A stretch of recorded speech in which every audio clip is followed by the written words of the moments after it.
My name's Jonah Foster White, and I'm your news anchor for tonight. On this episode of LDub Broadcast, we're talking about global warming. Hannah Crawford's here to tell you a little bit more about global warming. She's a marine biologist and a climate change specialist who will go in depth about the struggles that our planet is going through today. Give a warm welcome to climate change specialist and biologist Hannah Crawford, who's going to give the common viewer at home a little more understanding and background knowledge of global warming today and how it's affecting the earth that we live on. Hannah?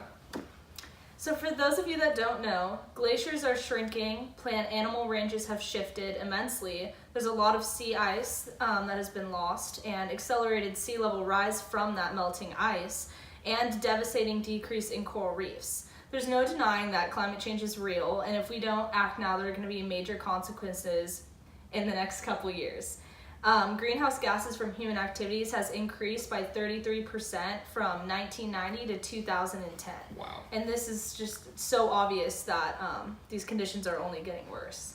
What do you think we need to change, and the people at home listening need to change and to fix this issue that's so prevalent and dominating, and people don't even understand this is going on, but in totality, what do people need to do to change it?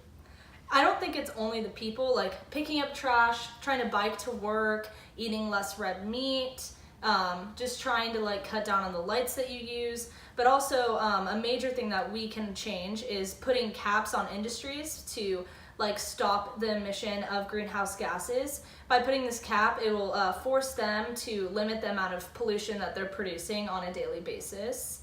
And that will help to force us to go to renewable energy. It'll be expensive, but instead of spending trillions and trillions of dollars later on, we can spend billions now and save us from spending that money. So you think cutting back on greenhouse gases and stopping the industries that are the oil industries and all the big industries in our world today that are just taking over that and just ruining the carbon in our atmosphere and just killing us in our entirety.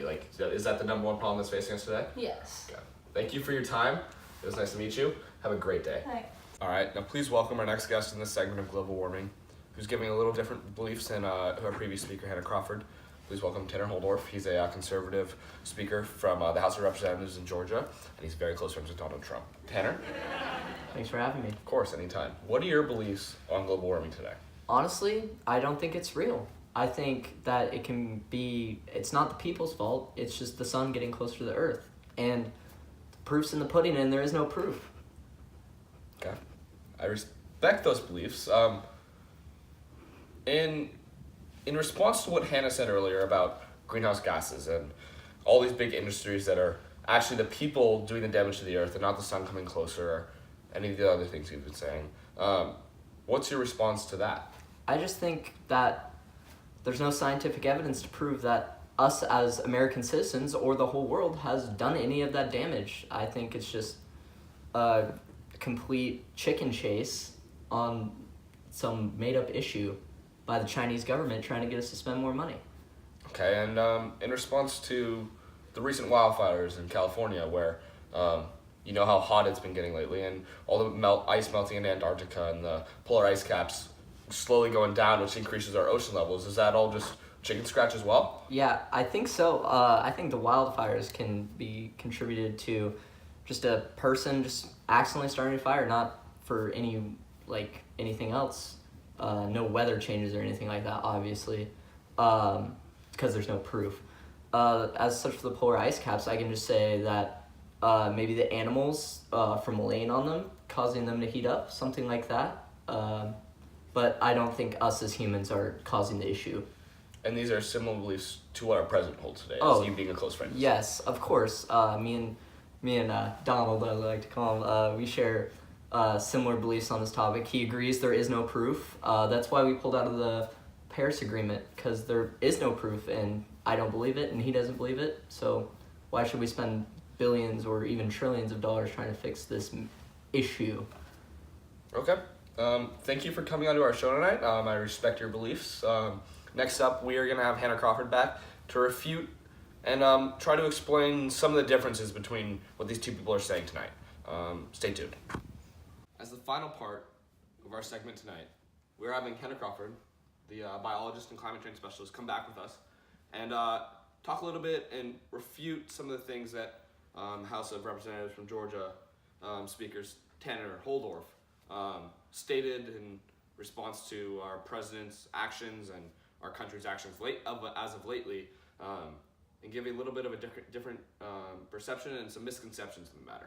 Hannah, please let the world know what you have on your head. All right, so Tanner brought up the fact about how climate change is caused by the sun being too close to the earth, but actually the changes in global warming are not caused by the sun at all.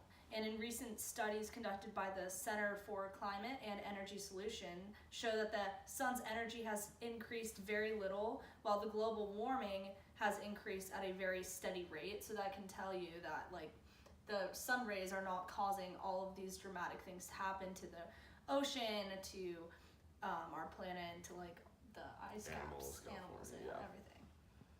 Awesome. Is there any other misconceptions you have or anything else you'd like to refute that Tanner said earlier? Yeah, he also brought up that there aren't any factual evidence, and that is partly true. There is nothing written down on paper that can fully prove climate change, but all these decrease in animal populations and everything that's happening, it's not just a coincidence.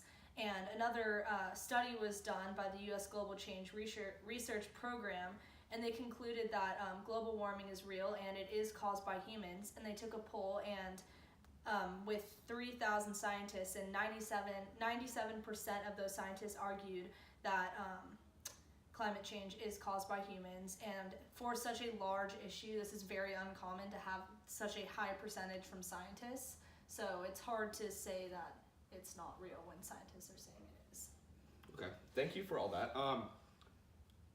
I want to give my opinion a little bit. As I study, my major from UCLA is biology, and I want to say that you, the viewer at home, should really be more careful and conscious about what you guys are doing today, and take better steps and future steps to help protect our Earth. It's even as small as taking a bike to work, as she said earlier, or cutting down on how much waste you're putting out, or even composting. All these things, these little things that you don't think will make a difference, if everybody comes together and starts doing them, we can make our planet a better place for our future, for our children, for the animals living on Earth today, and make sure no more species go extinct, the coastal cities don't start flooding, wildfires stop, deaths stop, and our economy, because of this, will start booming. Thank you so much for watching this edition of LW Broadcast. This was our segment on global warming, and I hope you guys all have a great night and think deeply about this, about what you can do to make a difference. Thank you. Have a great night.